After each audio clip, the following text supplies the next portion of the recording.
Hey everyone, it's Jen from You So Much, and today we're going to talk about having conversations with your customers.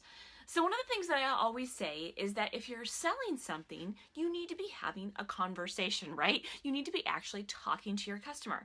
So whether that conversation is happening on the phone or in person or through a sales page, it needs to feel like a conversation. So in your sales pages and on your website, how conversational is it?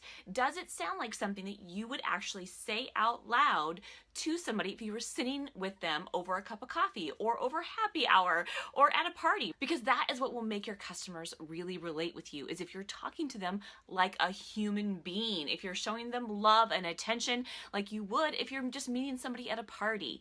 And so one of the things that I always suggest to people to make sure your copy is super effective on your sales pages and on your website is to read it out loud. And does it sound like you? Does it sound like something you would say? Does it sound like something your customers might say? Does it sound like something you would say in a conversation out loud as you're sitting there talking to them face to face? And if it doesn't, then you should really change the language so it's in the words that they would use or that you would use to describe a problem that you're helping to solve. And that's the best way, I think, to make sure it doesn't sound too stiff or like corporate talk and lingo that the customer won't understand.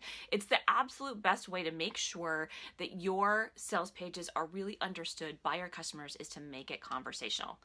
If you guys have any thoughts about this, I'd love to hear from you. Leave a comment below. And as always, don't forget to write down your own fantasies because words make it real.